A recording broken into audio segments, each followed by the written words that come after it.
ఈ మా బాబుని ఫస్ట్ థర్డ్ క్లాస్ నుంచి కూడా ఒక కార్పొరేట్ స్కూల్లో చదివించాను. కాలేజీ కూడా కార్పొరేట్ కాదు, పేరు చెప్పను, దాంట్లో చదివించాను. అయితే పిల్లవాడిని అక్కడ చదివించి పాపని ఈ కోలాట చదివిస్తే ఏమన్నా సమాజపరంగా, బంధుత్వం పరంగా, స్నేహిత పరంగా ఏమన్నా అంటారేమని తాత్పర్యం ఏదో అంటారు, తేడా చూపించేది ఏమన్నా అంటారని నేను ఇబ్బంది పడి ఇటు ఇష్టపడి కోలాడ హైదరాబాద్ అనుకుని మళ్ళీ హైదరాబాద్లో చేర్పించి 10,000 కట్టిన తర్వాత మన చైర్మన్ గారు మా దేనిపల్లి కూడా వచ్చారు మా ఇంటికి.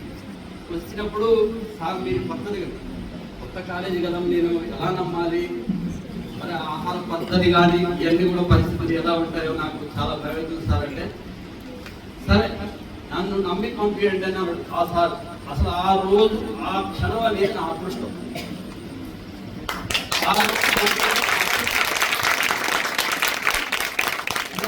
మళ్ళీ పిల్లవాడిని అడిగారు హైదరాబాద్ పోతే భోజనానికి నేను ఎప్పుడన్నా సెలవులు పోయినప్పుడు భోజనం ఒక రోజు తినమాట తింటే నా కళ్ళకు నీళ్ళు కానీ ఆ అన్నం ఏంటిరా ఇలా అంటే మీరు పంపించిన ఆ పరిస్థితిలో భోజనం ఉంది.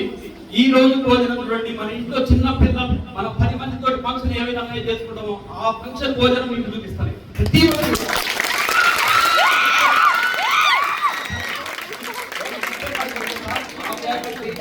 చెప్పినామా పోయినామా సందర్భం లేదు. మళ్ళీ ఎక్కడికి పోయి నేను హైదరాబాద్ గట్ట చెప్పేది సార్ ఏదైనా మనం ఏదైనా డౌట్ కానీ చెప్తే అదేం లేదు సార్, అంతా బాగుంది, పని కలిసి మనతో మాట్లాడండి, ఇక్కడ మొత్తం మందే ఎంత బాగుందంటే ఒక్కసారి ఆలోచిద్దాం.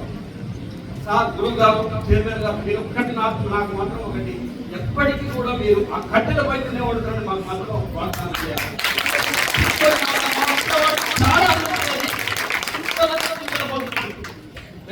మీ అందరి ముందు బాగోతు పేరు ఒక తెచ్చుతారు. నేను కట్టెల పోయి మీద ఎన్ని 600 మంది కానీ 700 మంది కానీ అదే కట్టెల పోయి మీద పడుతున్నారని నాకు మాత్రం వాగ్దానం చేయాలి. ఎంత సామాజిక పరిస్థితుల్లో నేను భరించిన, ఎందుకంటే ఎంత బండి నా తిండి నా కొడుకు అంత ముందు తింటలేము. అది మాత్రం అసలు నా అదృష్టం. మా పాపని ఇక్కడ చేయించిన 470 మార్కులకి 464 ఇచ్చిన మా అబ్బాయి.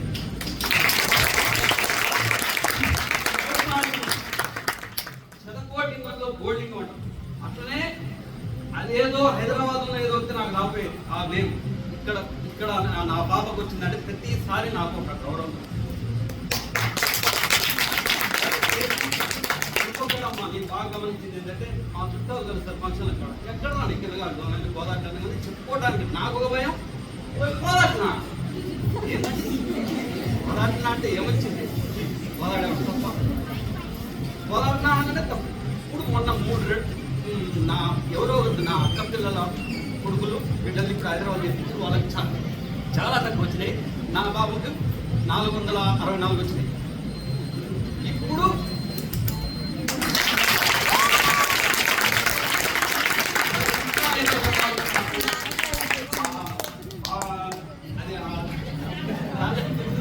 భయం అవుతుంది. సరే దయచేసి మళ్ళీ చెప్తున్నమ్మా, చేతులు మళ్ళీ ఫ్రెండ్స్ కూడా చెప్పండి. నా వంతు ప్రకారంగా ఒక 6 నేర్పించిన వాళ్ళకు కూడా ఎంతమంది 6 కూడా నాకు ఫోన్ చేసి అన్న నువ్వు నీ సజెషన్ వల్ల నేను ఇక్కడ చేసిన నాకు మాత్రం సంతోషం. కానీ ఈ 10 వాళ్ళు చేరింది 4 రోజులు కాలేదు, నాకు 6 సార్లు ఫోన్ వచ్చింది. అంటే నాకు చాలా సంతోషంగా ఉంది. ఇంకొకటి మాత్రం గమనించండి, మీరు ప్లీజ్ రిక్వెస్ట్ యువర్ కోఆపరేషన్. ఏంటంటే చెప్పేది ఏంటంటే మీ వంతు కర్తవ్యంగా చెప్పండి. ఏమని, అరే బాబు, అరే దూరపు కొండలు నూర్పురా, హైదరాబాద్ అంటే ఎందో కాదు, హైదరాబాద్ అంటే ఒక జైలు. ఇవాళేంటి మనం మన పిల్లల్ని మనం అప్పుడప్పుడు కలుస్తున్నాం, ఏదన్నా ఈ పండ్లో పొలం ఏదనుకుంటూ ఇచ్చుకుంటున్నాం. ఇవన్నీ కూడా చాలా మంచిగా ఉంది. సరే చెప్తుంటే ఇంకా చాలా సేపటిది. Thanks for cooperation.